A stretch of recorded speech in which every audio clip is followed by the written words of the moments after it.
This is James Corbett of CorbettReport.com. Welcome to your Sunday update for this 18th day of April 2010. And now for the real news. Making headlines this week, the World Health Organization appointed a group of so-called experts to investigate its own conduct in declaring an international pandemic emergency in the face of a remarkably mild H1N1 flu last year. On Monday, WHO Director General Margaret Chan appeared to call for an independent committee to review the WHO's own actions. "We want a frank, critical, transparent, credible, and independent review of our performance," she said at the commencement of a three-day panel reviewing the affair.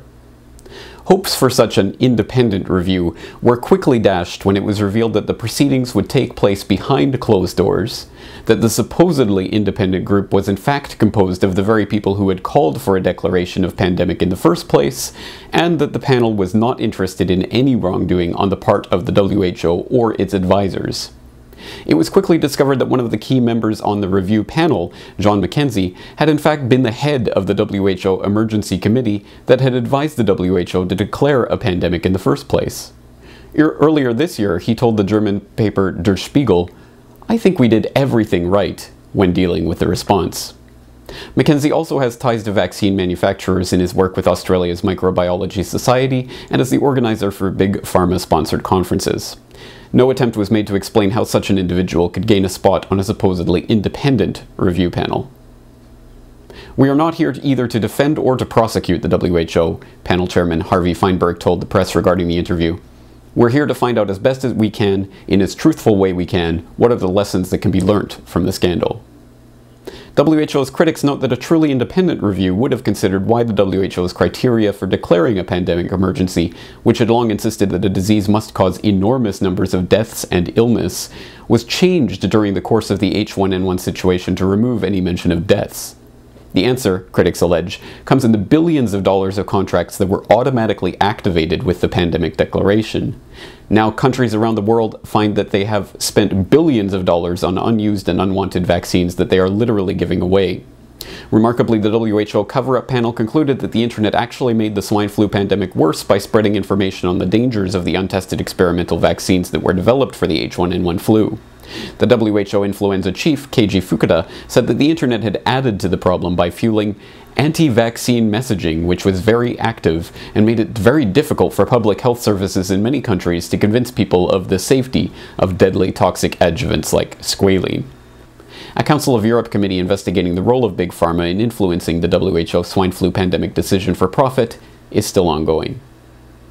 In other news this week, a supposedly independent panel set up by the University of East Anglia to investigate the conduct of its own researchers in the Climategate affair has concluded that the researchers did nothing wrong. Critics of the latest finding note that the panel was headed by Lord Oxburgh, who, as president of the Carbon Capture and Storage Association and chairman of a wind energy firm and a member of the Green Fiscal Commission, has a direct financial stake in whether man-made CO2 is warming the Earth. What's more, the committee issued a 5-page report a mere 3 weeks after it was first announced, took no evidence, and cited just 11 references in their decision. This latest whitewash follows similar ones from other areas of academia. In February, Penn State investigated the conduct of its own researcher Michael Mann, the creator of the hockey stick graph that was largely responsible for the panic over man-made global warming. The panel concluded that he had committed no misconduct. In March, the UK Parliament's Science and Technology Committee released a report claiming that the scientific reputation of Professor Jones and CRU remains intact. The committee chairman, Phil Willis, later admitted that the report had been rushed for political purposes. A committee that the UN's IPCC is appointing to investigate its own procedures for issuing reports on climate change has not yet been concluded. Finally this week, the SEC is filing civil charges against Goldman Sachs Vice President Fabrice Touré for fraud related to the misleading of investors on collateralized debt obligations linked to mortgages. The charges stem from the fact that the investment was designed by Paulson & Co., who deliberately engineered the offerings to fail and then secretly bet against them. The fact that these are civil charges rather than criminal charges leave many wondering whether this is a limited hangout designed to make the American public believe that the SEC is doing its job in holding these feet firm to the fire when in fact they are receiving a slap on the wrist. Remarkably, someone in the corporate media seems to actually understand this story and its significance. What a classic illustration of how secrecy can breed fraud and deception. And so I think But it's worse than that. And I'm sorry to interrupt you, but if you look at what they were doing, or what they stand accused of, manufacturing a deliberately exploding bond or car on purpose. John Paulson in the room saying, hey guys, let's design a really fancy red Ferrari, a really high-yield AAA bond, and let's sell it to the teachers' pension fund because they're underwater in their state, so they'll buy anything with a yield. Making that choice and then screwing up the car where John Paulson gets to pick which pieces of garbage to stick inside of it so that it explodes, and then going to AIG in your state and betting that this thing's going to blow up, then bringing the entire country to its knees in order to facilitate the payout, and watching the American taxpayer pay completely 100 cents on the dollar all of AIG's bets that were made with Goldman Sachs on behalf of John Paulson and other clients. And we haven't seen a single criminal investigation, and we're working 2 years on as we watch record profits come out of these banks. Is this simply, Richard, because the money that comes to D.C. from the banks is so much? I mean, I look at this. I'm just looking at the president.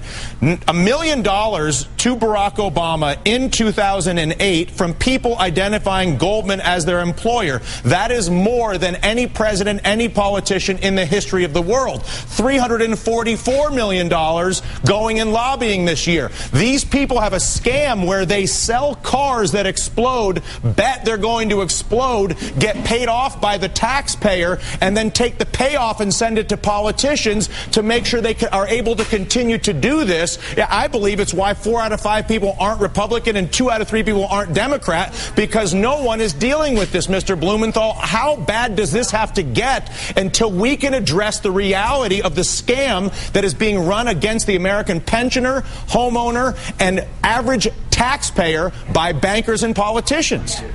This, my friends, boils down to some very simple questions for every American and every politician.